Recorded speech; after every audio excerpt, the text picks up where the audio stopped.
This is an experience that happened to me when I was 14 years old, and it's 100% a real incident.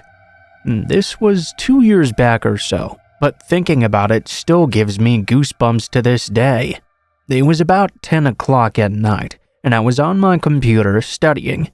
It had been 2 hours, and I was working on a very boring chemistry assignment. So, I decided to take a brief break and started watching some videos to entertain myself. Now, my table that I was working at was a bit far away from my window. The window was on my left, so I could hear anything clearly if someone was outside.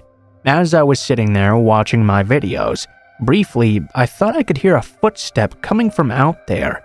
At first, I decided to ignore it, as I thought it must be my imagination, or perhaps a sound that was coming from the video I was watching instead. I decided to close the video now and get back to work. Just as I'd started doing my chemistry assignment once more though, I heard another footstep coming from outside. Well, this couldn't be coming from a video.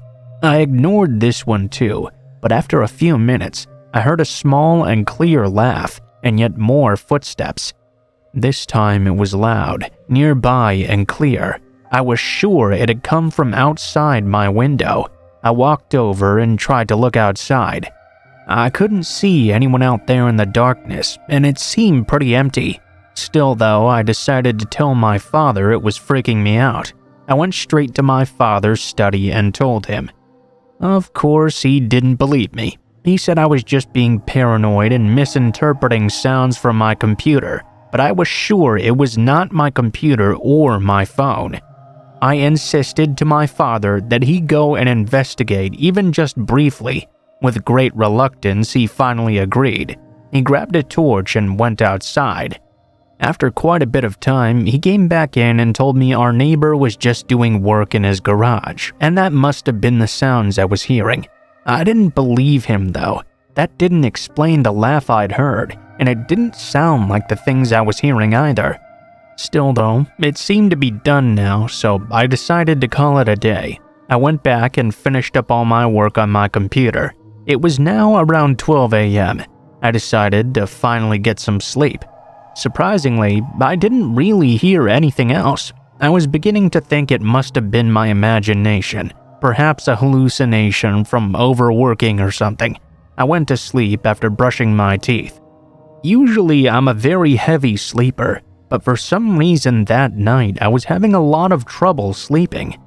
Just when I was about to fall into a deep sleep, I was woken up suddenly by a sound. I realized the sound was a laugh, and I could hear footsteps outside my window. My parents were sleeping now, so was my brother, so I decided to investigate myself. My phone told me the time was now 3 o'clock in the morning.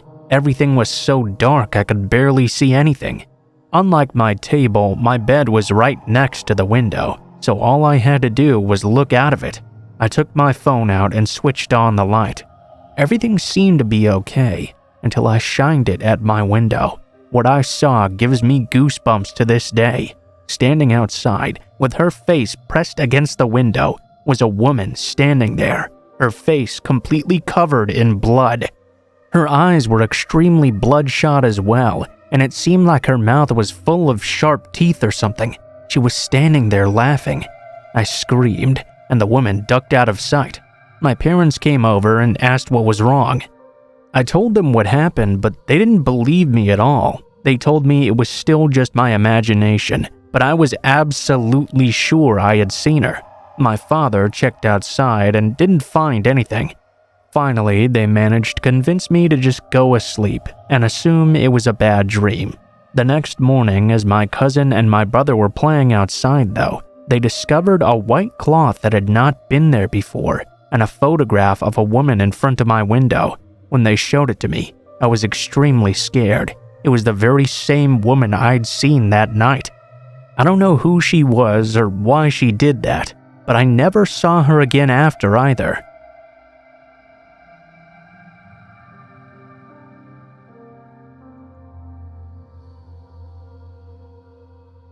I'll preface this by saying this is a true story. We were staying in this fancy hotel for my cousin's wedding, and I was around 12 at this time. I woke up very suddenly that morning to a rough shove, assuming it was my sister waking me up. It was early morning, sometime around 7:30 or so. I groggily stepped out of the bed and was immediately hit with hairspray fumes. I could hear the sound of someone taking a shower, as well as loud hurried footsteps and repetitive spritzes of the hairspray can. I walked to the dresser and pulled out a blouse and a skirt. As I got dressed, I heard knocking on my door. I pulled my top fully on and opened it. No one was there. I was kind of freaked out right now, but I knew it must just be my imagination or something. After all, I was still half asleep. I exited the bedroom and heard the shower shut off as I passed by the lavatory. I then heard my father's heavy footsteps at the end of the hall. There was another restroom there. I could hear that same hairspray noise coming from inside, so I called out, "Hey, Mom, if you're in there, I need to pee. Dad's in the other bathroom right now." I heard my mother's voice call back, "Alrighty."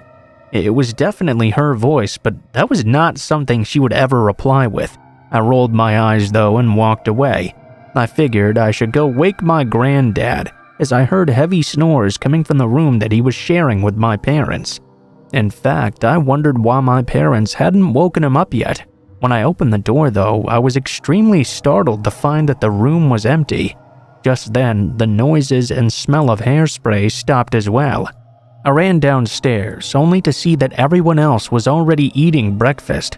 I checked my watch and saw it was already 10 o'clock. My mom stared at me. "What's wrong?" I started to ask. My sister interrupted me. "What the heck?" I asked them what was wrong. My sister then replied, "Didn't you just go to the bathroom?" She pointed to the lavatory next to the small kitchen area. I walked over there and pressed my ear to the door. Sure enough, I could hear someone was in there, washing their hands. I shook it off at first and counted my fingers. All 10 of them. It seemed I wasn't dreaming. I knocked on the door. Inside the bathroom, I heard a voice calling out, "Alrighty." I looked over at my parents, sister, and granddad, who were all pale. Behind my back, I heard the lock click, followed by what I swear was my own voice saying, "Hey there, Sarah," and footsteps. I turned around just in time to see my own feet, dressed in my black velvet flats, turning the corner on the staircase.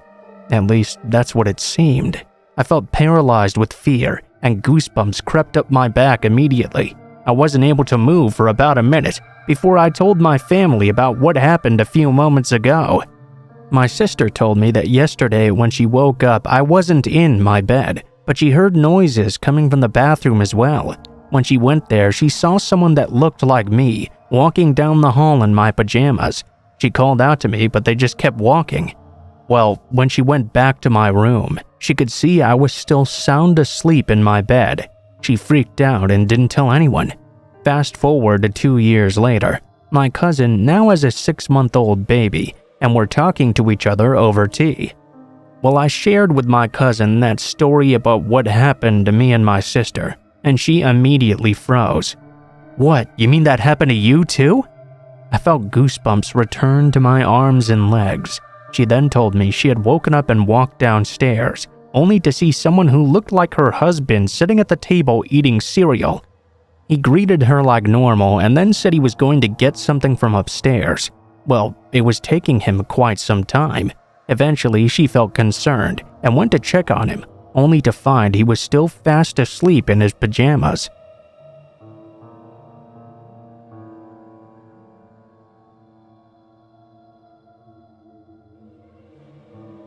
This is an incident that happened to my grandfather in the past. It was in the 1970s. Let's call my grandfather Dada. He was around 38 to 40 years old at the time this happened. They used to live in Patna, Bihar. Now, for your information, at that time, during the monsoon season, Patna used to get flooded a lot, and the danger of alligator attacks was also at its highest level. Every night he would go to the library, as he was very much into reading at that time. At the time of the monsoon, though, my Dada's elder brother used to accompany him to the library and back. After all, he didn't want to not go and find out his younger brother had died from an alligator attack or something.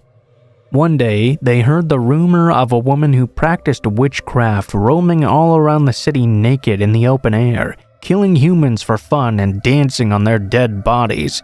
Apparently, she was a human being and nothing supernatural, but her mental condition was not exactly stable. The ignorant, superstitious people around thought she was a ghost. So, on to the encounter. One night, while returning from the library, he was crossing the mighty Ganga, which had alligators in it. There was no light, and both my Dada and bro were obviously scared from this already. They had crossed the river. They didn't even realize it at the time when a dog arrived and his tail brushed against my Dada's knee. In that moment, he thought it was an alligator, but then he looked down to see he was already on land, safe and fine. Instead, though, when he looked up, he saw something far more frightening. They moved ahead just a bit and looked back to see there was a woman naked in the open air, sitting on the land muttering something to herself, her eyes moving up and down rapidly, and there was now no sign of that dog. The woman turned to face them and smiled. "What's in the bag?" "None of your business." "There are books. I can see. I can see." She repeated this several times over. Then she got to her feet and frog jumped towards them. She jumped 3, 4, 5 times and then was right in front of them. She leaned in and whispered, "Can I kill you?" "What's wrong with you? Go back home!" She started to scream and cry aloud, screaming out home over and over. At this point, my daughter took a stone from the ground and threw it next to her to startle her. She suddenly fainted, and there they ran away as fast as possible. After a few minutes though, just when they thought they'd arrived in a safe place, she was right in front of them again. She had that stone in her hand now, acting like she was ready to kill them. My grandfather tried to think quick. His brother used to smoke and always carried cigarettes on him. I don't know if any of you know about this, but here there's this thought of narcotics being so intoxicating it makes the person sleepy and gloomy. He asked his brother to take out that patch of cigarettes and lit one, holding it out towards the woman. She threw the stone away and grabbed the cigarette. Then she smoked it for a bit before slowly dozing off, or so it seemed. They started running again. This time they looked back and saw the woman was missing once more, and they couldn't see where she was at all. They ran and never stopped until they arrived back home. The woman was about terrorizing people for some time after. Unfortunately, some days later he heard the woman had been killed by a wild alligator. It seemed that even in death her body was smiling. An unfortunate series of occurrences to be sure.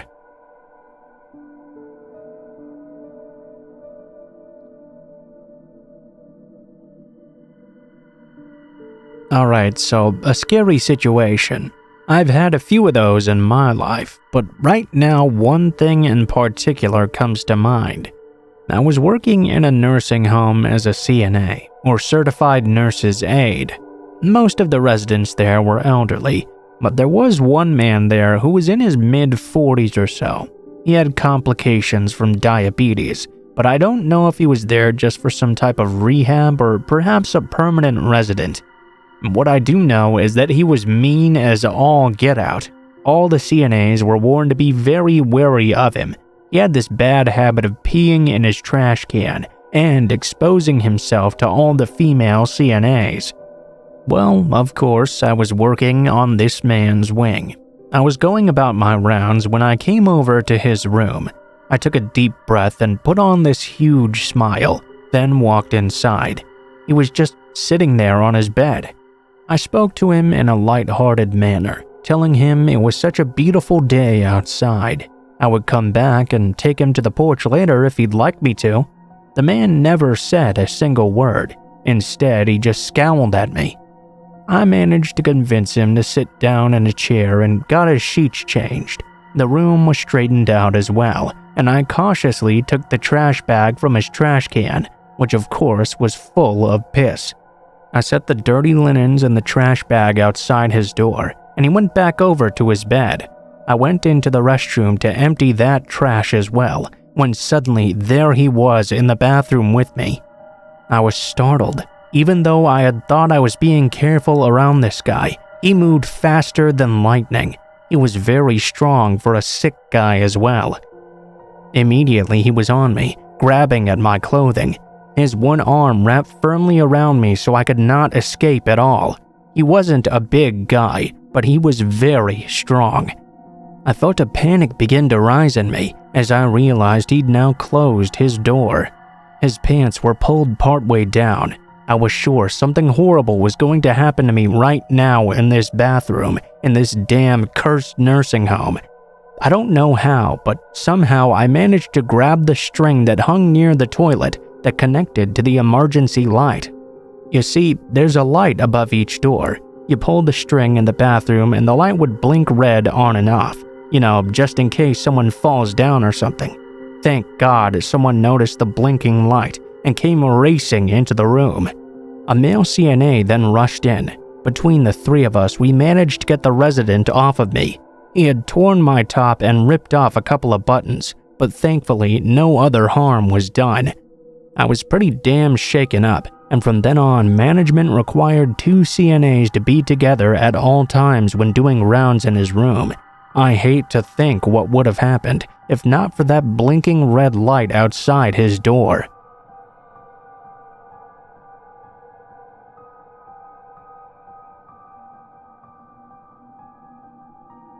I got into this lift car like I had done numerous times before. After the car started moving, I noticed the driver had turned in the wrong direction. I thought maybe he was just going to take an alternate route or something, but very quickly I could see that was not the case. Immediately I spoke up.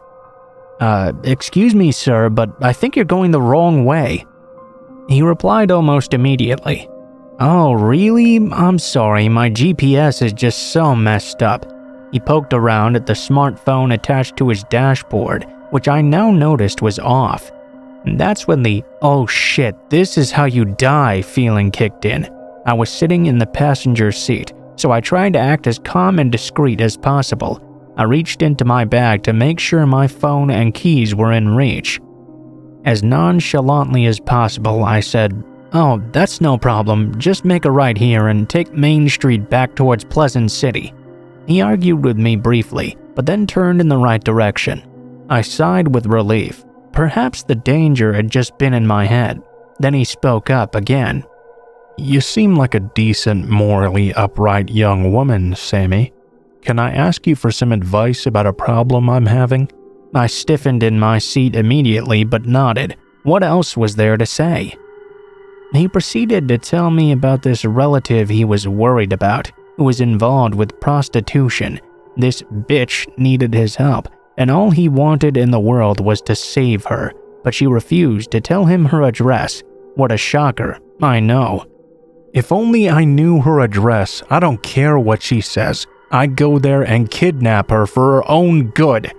The driver proceeded to get more and more worked up, cursing and yelling, while exit strategies rushed through my head. "You know what the problem is? This bitch is possessed by Satan. It's the only explanation. She's not like you. You can tell from looking at a woman whether they're morally upright or not."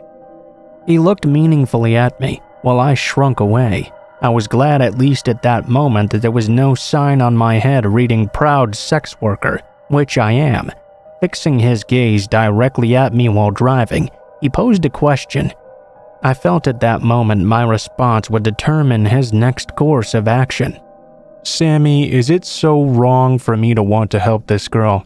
Should I just say fuck it and let someone I love ruin her life? Or should I keep trying, even though she tells me she doesn't want it?" I wanted to tell him he was being a psycho, and it was obvious why she didn't want his help. Instead, though, I said something like, "It's really, really good you care so much about her. That's not wrong, but you can't help someone who doesn't want it, you know? That's not your fault." I don't know if you could tell, but I was now trembling. At this point, he was close to my home. He seemed to calm down, and I got the distinct feeling I'd narrowly avoided disaster. As he pulled up to my place, he looked at me with a deadpan expression. "You're a smart girl, Sammy. Let's think on this advice." I got the fuck out of that car and went inside, very relieved to be home. I was also cursing myself for using my home address though. For that reason, I was afraid to leave any kind of feedback. I deleted Lyft immediately and never heard from the man ever again.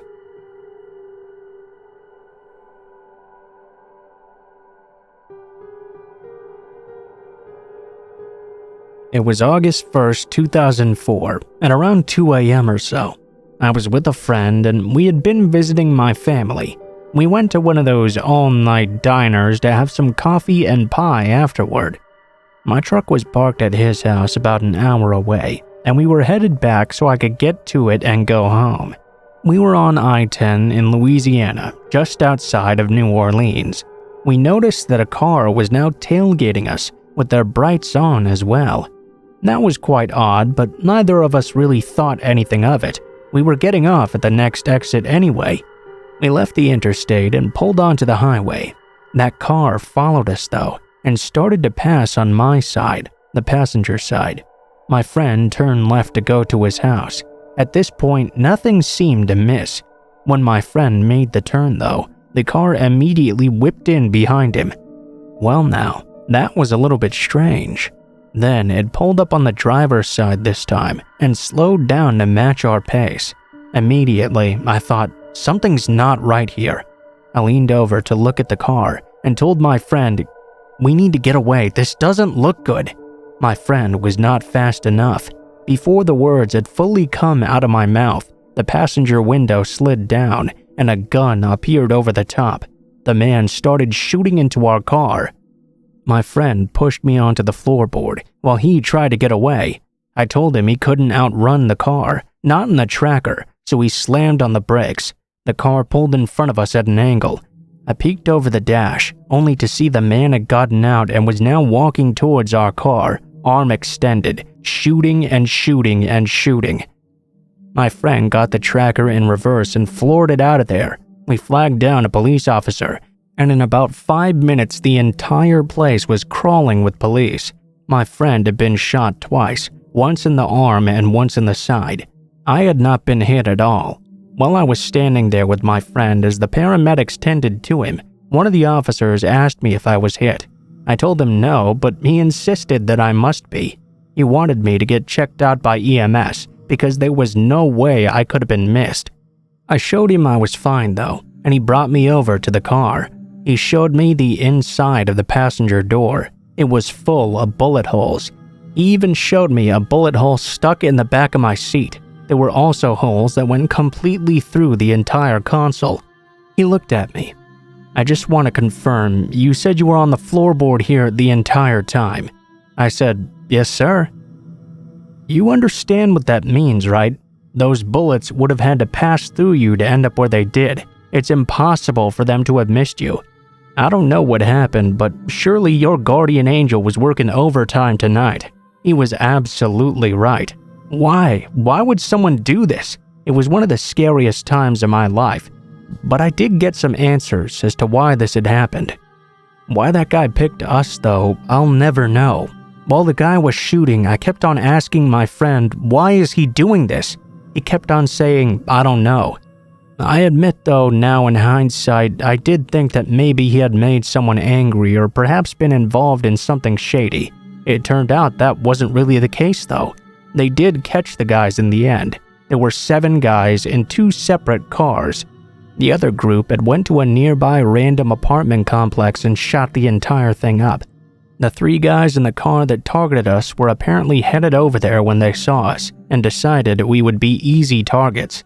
The detective told me it was a gang initiation for 3 of the guys.